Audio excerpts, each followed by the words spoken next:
आप देख रहे हैं सिटी इंडिया न्यूज चैनल, हक की आवाज। अस्सलाम वालेकुम वरहमतुल्लाहि वबरकातुहू। अजीज दोस्तों, पुलिस की जानिब से लॉकडाउन के चलते हुए कल अमारत मिल्लत इस्लामिया के अमीर हजरत मौलाना जाफर पाशा के साथ जो रवैया था, उस रवैये की सबसे पहले मैं सख्त मजम्मत करता हूँ, लेकिन चंद बातें आप हजरात के गोशे गुजार भी करवाऊंगा। ज़रूरी यह है कि उलमा इकराम जहाँ पर अवाम के लिए रोल मॉडल होते हैं, वहीं पर वरसतुल अंबिया भी होते हैं, तो लिहाजा वरसतुल अंबिया होने की हैसियत से हम उनके साथ ठहरे हैं। लेकिन अवाम के लिए जहाँ पर रोल मॉडल है, उनके लिए भी चंद सवालात हैं। एकाएक कल हज़रत मौलाना के साथ जो मामला पेश आया, उसके बाद शहर हैदराबाद के कई उलमा इकराम, जमातें, तंजीमें, खुद मौलाना हजरत जो है वावेला मचाते हुए, बहुत हंगामा करते हुए मंजर आम पर आए। पुलिस के जुल्म के खिलाफ उन्होंने बात की। तो लाजमी बात है, ये तो फितरतन होना ही चाहिए था और हम चाहते हैं कि इस तरह के मामला ज़रूर आए।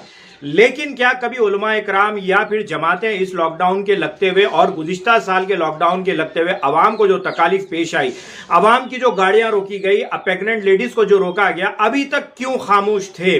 जब अपने ऊपर बात आई तो आप तिल मिला गए, आप जो है तड़प उठे। लेकिन जब अवाम पे बात आई, आप तो अवाम के लिए रोल मॉडल है, आप तो अवाम के लिए आवाज़ उठाने वाले, आपके वालिद साहब तो अवाम के लिए लड़ने वाले थे। कहीं ऐसा नहीं है कि आपके अपने बहन भाई साहब जो है उर्दू एकेडमी के चेयरमैन है, इसीलिए आपने आवाज़ नहीं उठाई। कई ऐसे उलमा इकराम है, जमात इस्लामी ने वक्फ बोर्ड के अंदर एक मेंबर हासिल कर लिया, इसीलिए जमात इस्लामी अवाम पर होने वाले इस लॉकडाउन के अंदर खामोश है। क्या ये उलमा इकराम की जिम्मेदारी नहीं है? क्या ये जमातों की, क्या ये जमात इस्लामी की, जमीयतुल उलमा की, अमारत मिल्लत इस्लामिया की, यूनाइटेड मुस्लिम फोरम की, मुस्लिम मुत्तहिदा महाज की, क्या ये जिम्मेदारी नहीं है कि गुज़िश्ता लॉकडाउन के फौरी बाद अवाम के बरक़ी बिल्स को बढ़ के, यानी एक साथ दो दो तीन तीन चार चार महीने के मिलाकर उसके ऊपर सरचार्ज लगाकर अवाम से ये पैसे वसूले गए? उस वक्त उलमा इकराम क्यों खामोश थे?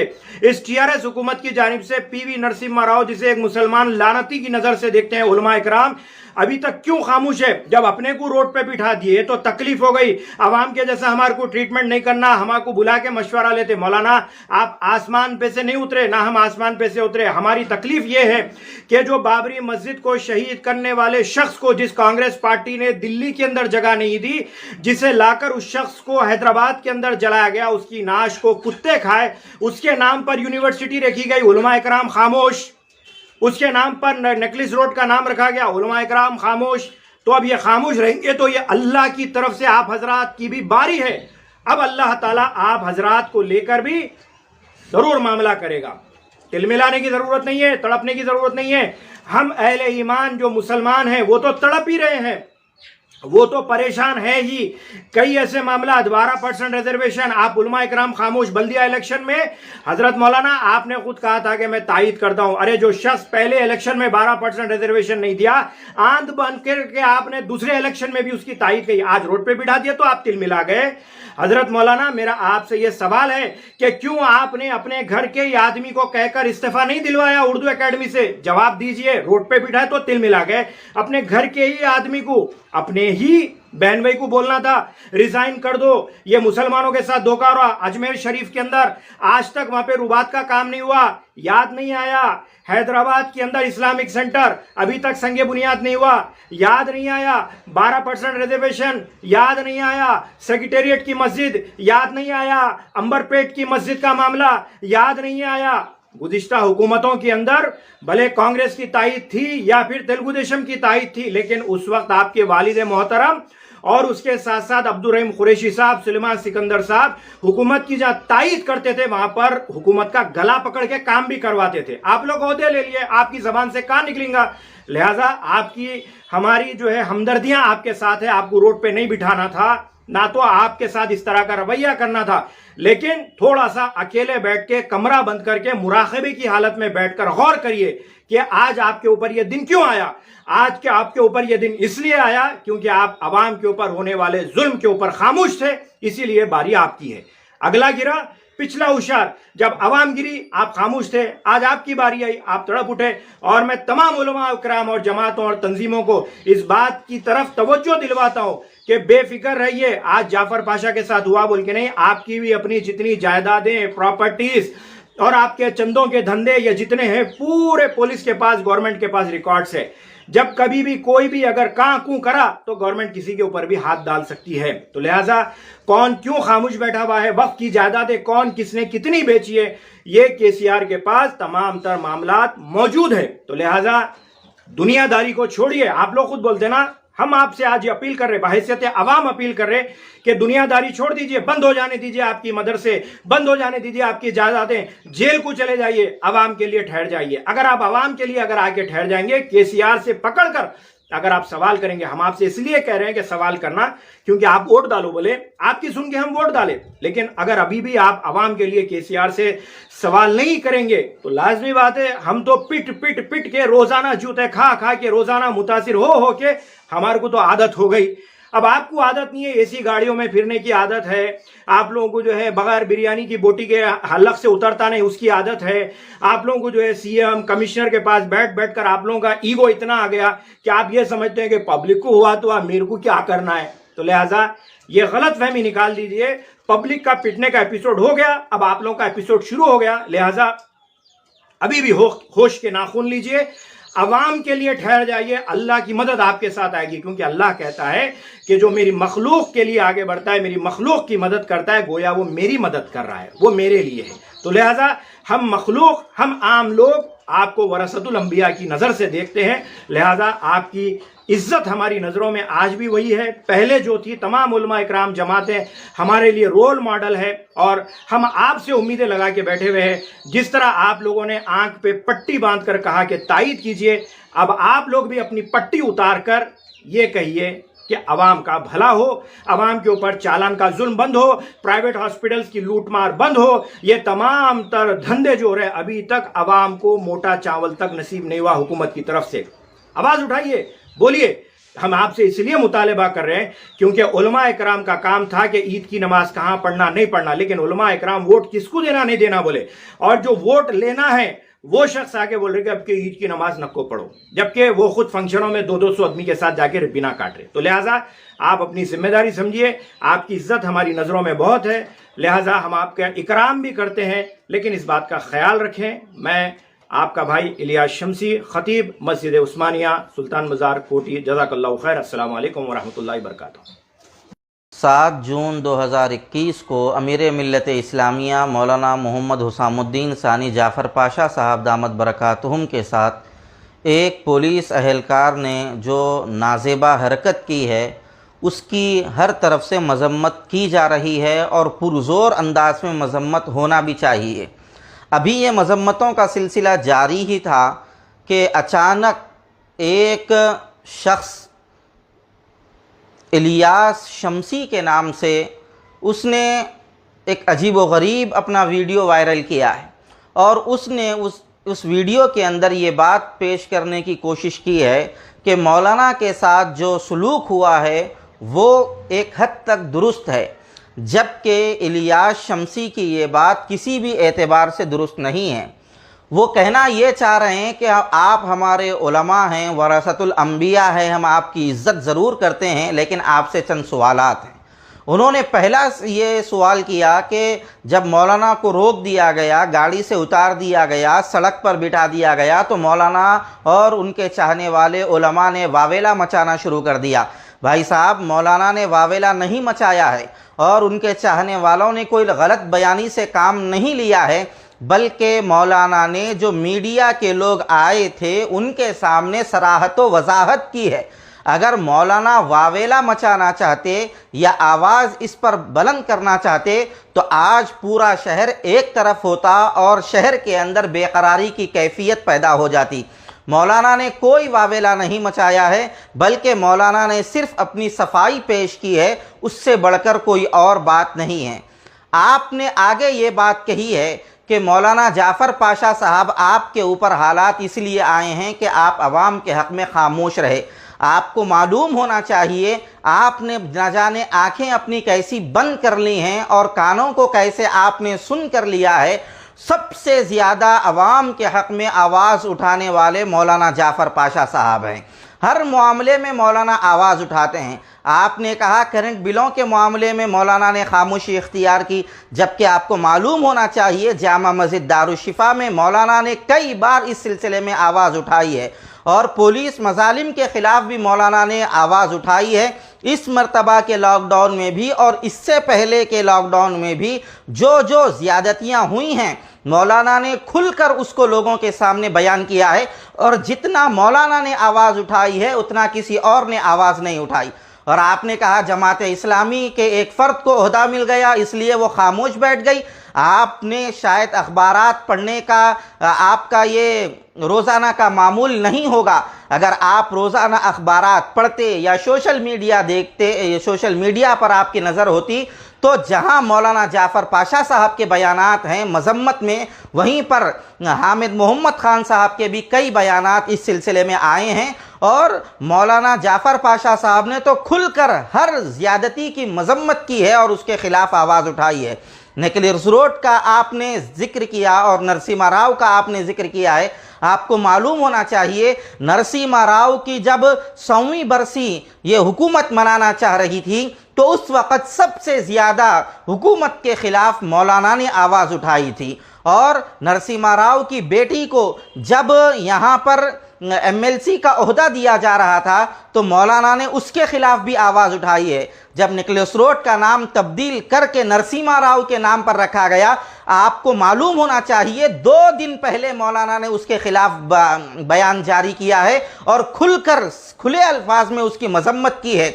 और उसके बाद आपकी तो वहाँ तक नज़र भी नहीं गई, मौलाना ने उस्मानिया यूनिवर्सिटी के लोगों के बदलने पर भी आवाज़ उठाई है। आपने सिर्फ तासुब का चश्मा पहन रखा है, आपने अपनी निगाहों में तासुब और सिर्फ इनाद भर रखा है। आप उलमा दुश्मनी को अपने अंदर अपने दिल में रखते हैं। आप सिर्फ ज़ुबान से ये कह रहे हैं कि वरसतुल अंबिया हैं इसलिए हम उनकी इज़्ज़त करते हैं। आपकी ज़ुबान के जुमले ये इज़्ज़त पेश कर रहे थे या इनके ख़िलाफ़ बयानबाजी के अंदर आप सबसे ज़्यादा आगे नज़र आ रहे थे। आप खुद आईने के सामने बैठकर या अपना वीडियो खुद सुनकर आप इसका फ़ैसला कर लीजिए। दूसरी बात यह है, आपने सेक्रेटेरिएट की मस्जिद के बारे में कहा, सेक्रेटेरिएट की मसाजिद के बारे में भी मौलाना ने पुरजोश आवाज़ उठाई थी और जो जो तंजीमें इस सिलसिले में काम कर रही थी मौलाना ने उनका साथ दिया है। और जामा मस्जिद दारुशिफा में और जहाँ जहाँ भी मौलाना के वाज हुए हैं वहाँ पर मौलाना ने खुल कर सेक्रेटेरिएट की मस्जिद के बारे में मौलाना ने खुलकर अपने बयानात दिए हैं। इसी तरीके से आपने ये बात भी कही कि मौलाना ने अवाम के ताल्लुक़ से खामोशी इख्तियार कर रखी है इसलिए ऐसे हालात मौलाना के ऊपर आए हैं। जबकि आपको पता होना चाहिए मौलाना ने किसी भी मामले में खामोशी इख्तियार नहीं की है। जब भी कोई मामला अवाम के ताल्लुक़ से पेश आता है मौलाना सबसे पहले आवाज़ उठाते हैं।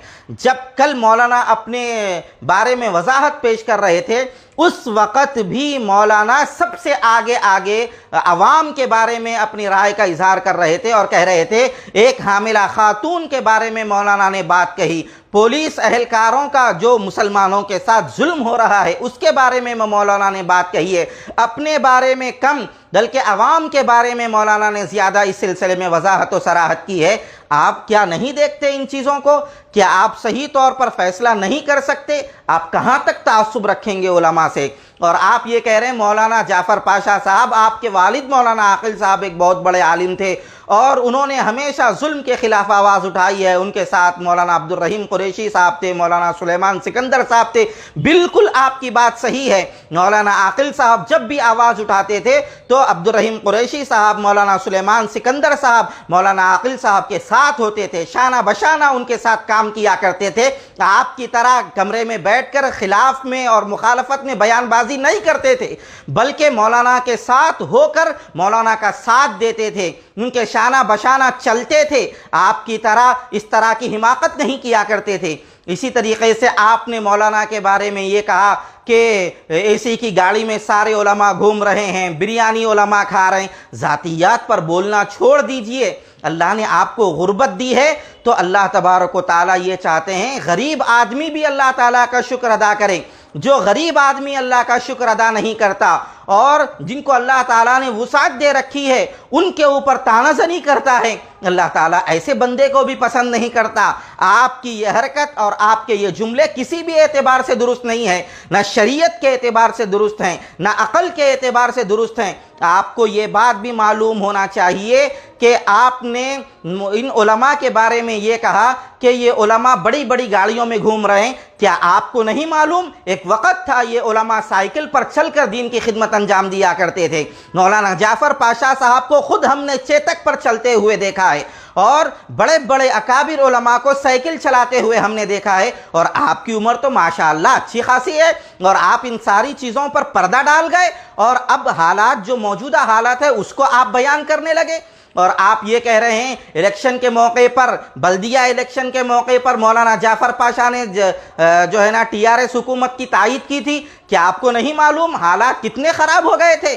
बल्दिया इलेक्शन के मौके पर नालियों और गलियों का इलेक्शन था, मुल्क का वजीर दाखिला हैदराबाद की सरजमीन पर आ गया था और आकर अपनी पार्टी की कैंपेनिंग कर रहा था। उस वक़्त आप कहाँ थे? और शरीयत का एक उसूल है, जब दो बड़े बड़ी मुसीबतें एक जगह जमा हो जाती हैं तो बड़ी मुसीबत को छोड़कर छोटी मुसीबत को इख्तियार किया जाता है। तो मौलाना ने उस वक़्त TRS की जो तायीद की थी, बड़ी मुसीबत बीजेपी को दूर करने के लिए और उसको इख्तिदार से महरूम करने के लिए मौलाना ने उस वक़्त तायीद की थी। मौलाना ने कोई पैसे लेकर तायीद नहीं की, मौलाना ने अपनी तरफ से कोई तायीद नहीं की और ना मौलाना कोई TRS के ना किसी मकामी जमात के कोई रुकन हैं, बल्कि वो एक खालिस मजहबी इंसान हैं। और आपको शायद ये बात याद नहीं, जब असेंबली इंतखाबात हो रहे थे मौलाना ने खुलकर TRS हुकूमत की मुखालफत की थी और जब मुस्लिम यूनाइटेड फोरम TRS की तायीद में आया था तो मौलाना अपने आप को मुस्लिम यूनाइटेड फोरम से मौलाना ने अपने आप को अलग कर लिया था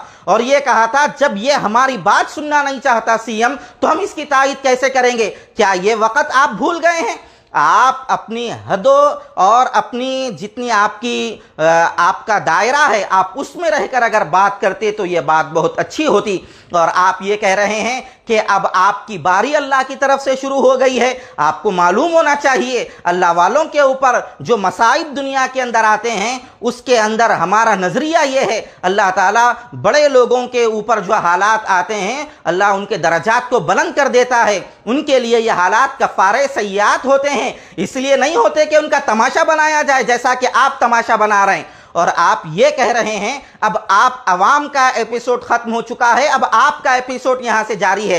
आप कैसी गलत गलत बातें कर रहे हैं? आपका जहन ख़राब तो नहीं हो गया है? जज्बात में आप इतने ज़्यादा मगलूब हो सकते हैं कि आप उलमा के साथ इंतहाई बदतमीज़ी वाला और उलमा के साथ इंतहाई नाज़ेबा आप रवैया और नाज़ेबा गुफ्तगू आप करने लग जाएं।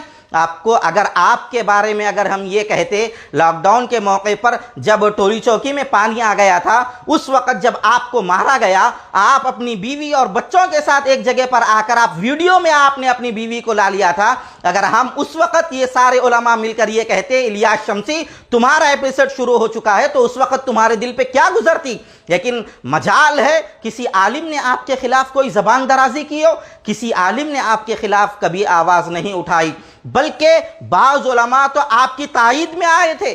और आज आप वही उलमा जब उनके ऊपर जुल्म होता है तो आप उन्हीं के खिलाफ में बयानबाजी करने लगते हैं। आपको क्या अपनी पिछली ज़िंदगी आप भूल गए और पिछले आपके ऊपर गुजरे हुए हालात को आपने सरेआम खुले दिल के साथ फरामोश कर दिया है? अल्लाह के वास्ते ऐसा मत कीजिए। तासुब की भी एक इंतहा होती है, किसी के ख़िलाफ़ बोलने की भी एक इंतहा होती है।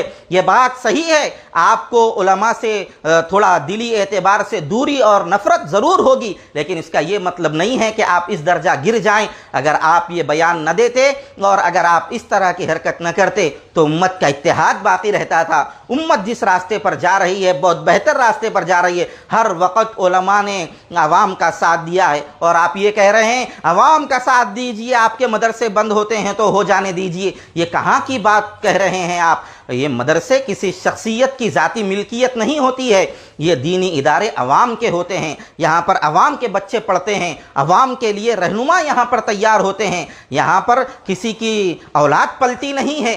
आप पता नहीं जज्बात में कितने बेगाने हो गए और कैसी कैसी बातें आप कहने लग गए। अल्लाह के लिए आप तौबा कीजिए और अपने जुमलों से आप रुजू कीजिए और आप भी मौलाना जाफ़र पाशा साहब से माफ़ी मांगिए। अल्लाह ताला सही इल्म व अमल की अपने करम से तौफीक अता फरमाए।